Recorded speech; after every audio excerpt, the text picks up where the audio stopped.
एक project discuss किया गया जिससे गल्फ को इंडिया से लिंक कर दिया जाएगा। इतना इंपॉर्टेंट है कि इस पर यूएसए, सऊदी अरेबिया ने ऑफिशियल नोटिफिकेशन जारी करी है, ऑफिशियली मीडिया को बताया है कि देखिए हम बात कर रहे हैं एक मेगा एक मेजर इंफ्रास्ट्रक्चर प्रोजेक्ट होगा जो कि गल्फ ममालिक को और अरब ममालिक को रेलवे के ज़रिए कनेक्ट करेगा।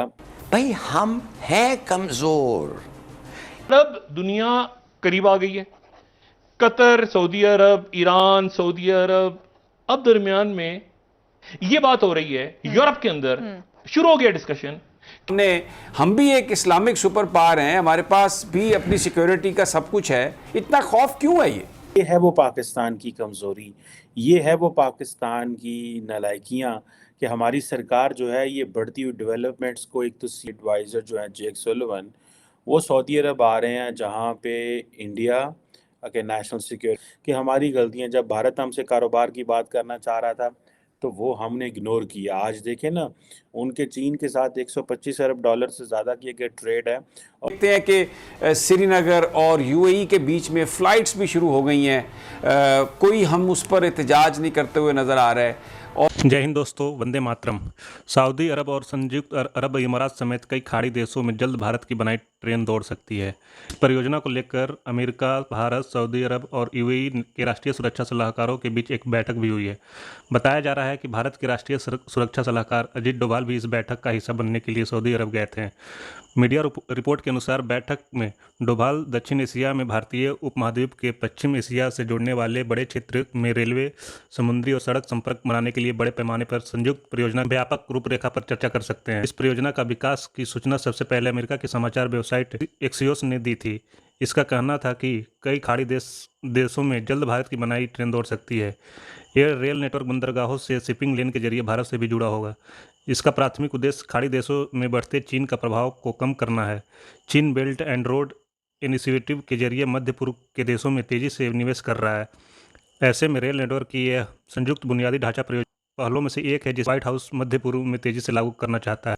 और अगर मामलात ख़राब नहीं हो रहे तो वो इस बिज़नेस की वजह से। सो इंटरनेशनल पॉलिटिक्स में we use the word complex interdependence. ये कॉम्प्लेक्स इंटरडिपेंडेंस है when you engage so much at so many multiple platforms कि आपके लिए कॉन्फ्लिक्ट या इस तरह की चीज़ें जो मुमकिन नहीं होती। अब अगर आपको याद हो कि इंडियंस ये समझते हैं, सॉरी अमेरिकन ये समझते हैं कि जो चाइना का बेल्ट एंड रोड इनिशिएटिव है उसका जो मेन जो चीज़ है वो तो है ही मिडल ईस्ट है।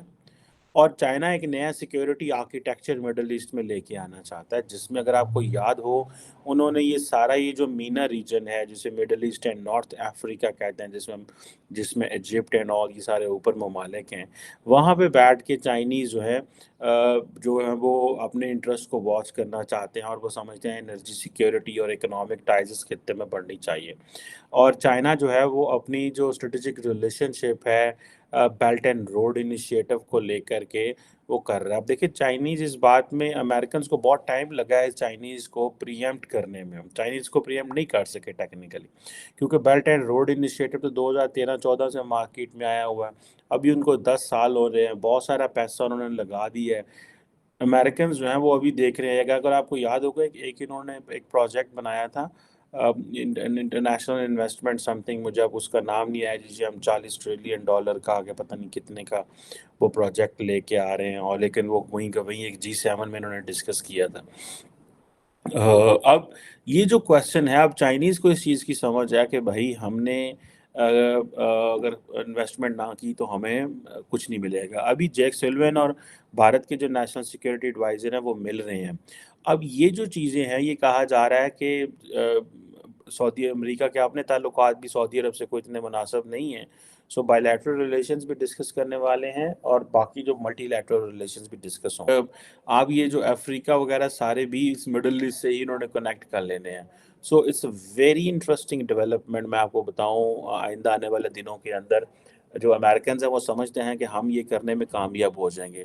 और लेट्स सी इसमें क्या होता है। फॉर अ मोमेंट इजराइल जो है वो इसका हिस्सा नहीं है, इस मोमेंट का, इस पार्ट का, जहाँ पे ये railway projects with in the Arab world होंगे और इसको आप चाइना से इंटीग्रेट कर देंगे।